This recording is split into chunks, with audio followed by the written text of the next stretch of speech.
Brilliance Audio presents Everything We Give by Kerry Lonsdale. Performed by Aimee and Andrew Iden. Almost any guy can credit at least one woman who influenced the man he is today. I have two. One adores me and the other deserted me. Both have shaped me. And both have made a lasting impact on my photography. Because of my mom, Sarah, I gave up my aspirations of becoming a photojournalist. It's not easy for me to admit, but it's difficult to pursue an assignment through the Associated Press when you can't bring yourself to snap a photo of a human being suffering. But, thanks to my wife, Aimee, opening my eyes to the more idyllic side of humanity, my photography no longer focuses solely on nature and wildlife. It has evolved to include a human element and has been featured in magazines the likes of Discover and Outside. Despite the yin and yang effect these two women have had on my life, and the trauma that set me on a career path I hadn't intended to take in my youth, I still arrived at my original destination, that of an award-winning photographer. As for the women, I love them both. I removed the last of my photos, this one titled Synchronicity, at the Wendy V. Yee Gallery to make room for my friend Eric Ridley's upcoming exhibit. The image is of an elude, one of several horse handlers launching over a sea of wild Galician horses packed into the village's kuro, a small circular arena.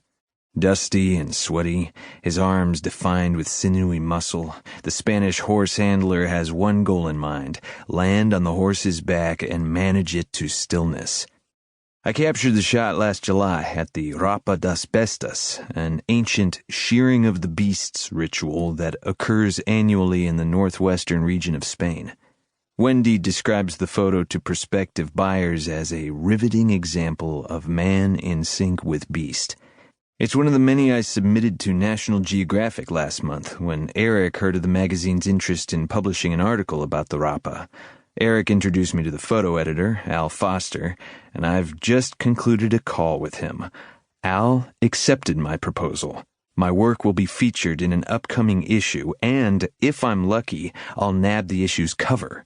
Dream come true.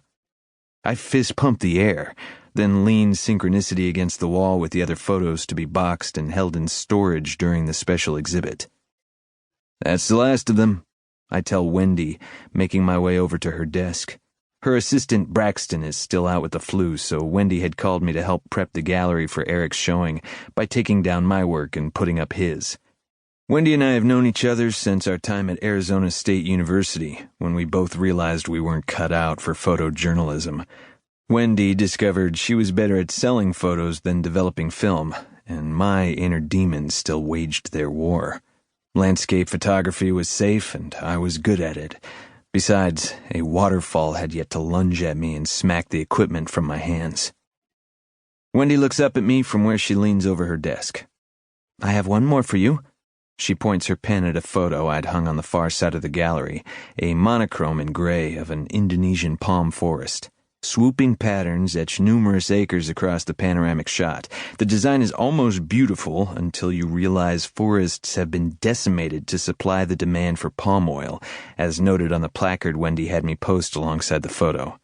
Eric's work is edgy in his attempt to portray the harsh reality of destruction happening to natural environments from the impact of human consumption. The upcoming exhibit, a photographic retrospective, is daring compared with previous shows Wendy has hosted, and exactly what she wanted when I referred Eric to her. The show must make an impact. I want visitors to feel the devastation Eric portrays, but we must still strike a balance in its presentation. I'm thinking more color. Wendy jiggles the computer mouse. The monitor brightens, displaying Eric's portfolio. She scrolls through his work, chewing her lower lip, her gaze darting over the thumbnail images. This one.